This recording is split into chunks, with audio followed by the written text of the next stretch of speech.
Hey guys, so today I'm going to be making a traditional North Carolina Boston butt. This is what you would eat at many of the roadside stands and stuff in North Carolina, or a lot of the old-fashioned barbecue restaurants.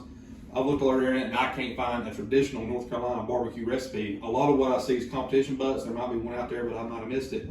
First, I'll give you a brief history of barbecue. When the settlers and the explorers come to America for the first time, they really come into South America, and they saw the natives down there smoking meat on open pits called what they call barbacoas, which is now its own style of barbecue. So that gained a lot of influence, and a lot of the flavors that come in North Carolina barbecue comes from that. And then when it finally made its way to the South, so I'm not saying South Carolina or North Carolina was the originator of barbecue, but it was definitely one of those states besides Texas. We got a lot of the flavors from them. It was enslaved African Americans that tended to pits for mostly white events. So as far as the aromatic spices and stuff you see rubbed on butts today, that comes from what I would consider African American culture. And then the citrus that the Latin Americans use in their barbecue, that's kind of where we get our vinegar base from.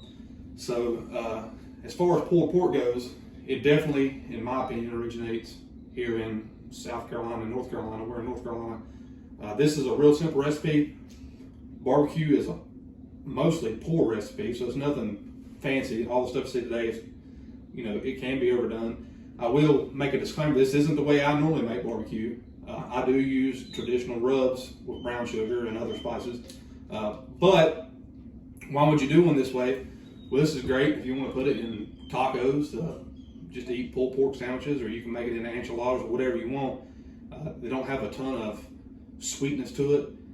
And any of the guys that make barbecue all the time know that, we don't like the super sweet barbecue, and I don't normally eat pulled pork myself. I cook it a lot, but it's not nothing I normally eat. So I want to show you how to make this one. This is simple.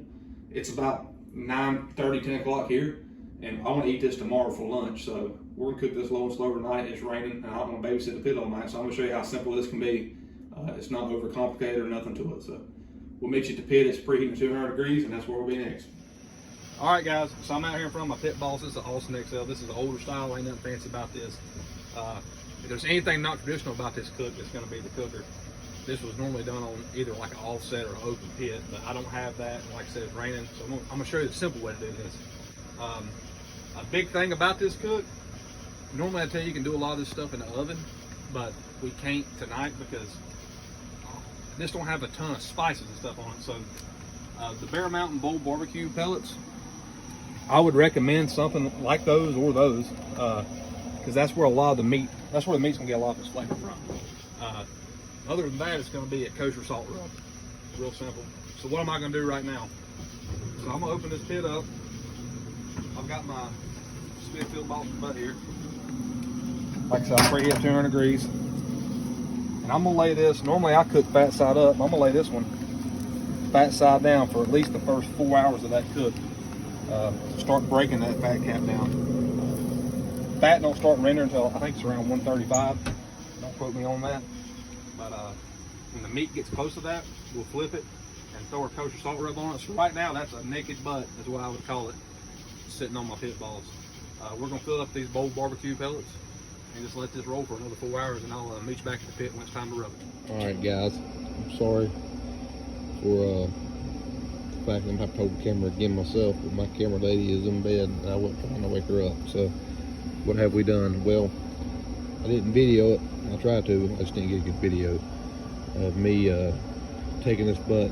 We had it fat side down. We flipped it, and I've rubbed the whole thing down in kosher salt. As you can kind of see, you can be real liberal with that because you can't over salt it, because all that meat in the middle isn't getting any kind of season on it. So you just cover it with kosher salt. We'll crank our pit back up to about 225. We'll bump it up just a little bit because it's 2 in the morning. It's just a little bit on the cool side. We'll meet you back here hopefully when the sun comes up, and we'll give you an update. All right, guys, it's 9 o'clock in the morning, so it's been about 11 hours of smoke. I'll show you what we got here. I've not done anything with this besides, I'm going to clarify what I did last night.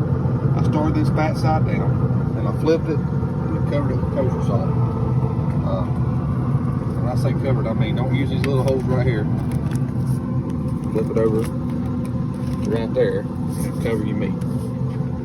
I like that pretty mahogany color. So I'm gonna show you a couple tricks I've learned making barbecue over the years.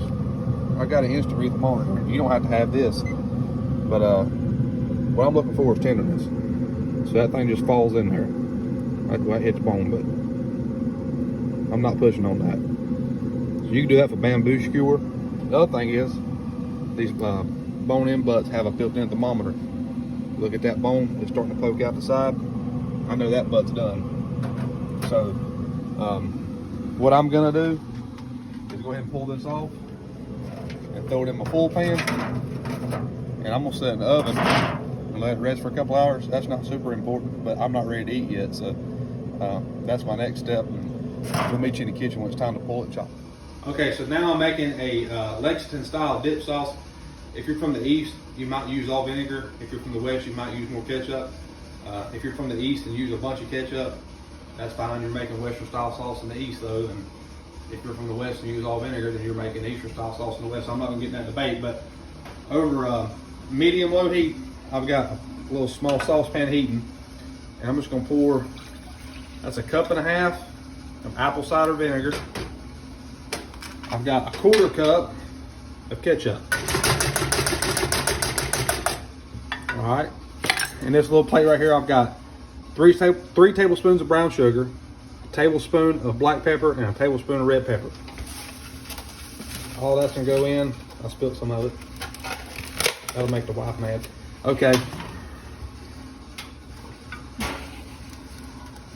We're just gonna stir this up. If you like this, want this a little more mild, you can cut back on that red pepper. If you like it a little more spicy, put more red pepper in it. You can also put a couple splashes of something like Texas Pete hot sauce, which is made here in North Carolina. And that's real common in this, but it's just a real basic sauce recipe. So we'll let this all get mixed together, and I'll get to chopping some barbecue. All right, guys. So this cook is finally done.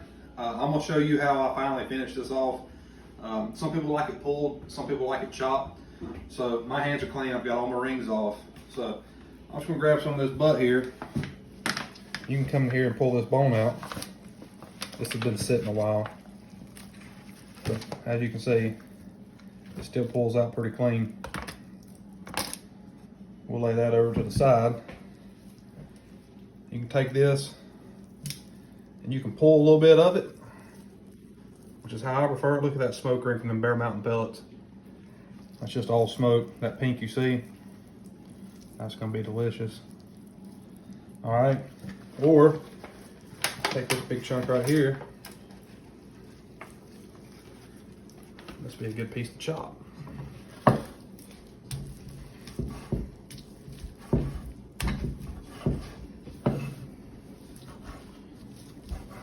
So how do we eat this? Well, in North Carolina, it's common when they serve this, they'll throw a little bit of this dip sauce on top of it, like so. But my favorite way is pulled. So I just take this right here, right through that, and that's good eating. So we appreciate it, guys. If you'll like, comment, and share, you know, you can follow me for more of these how-to videos. I'd sure appreciate it. Check us out on Facebook and Instagram. Thank you.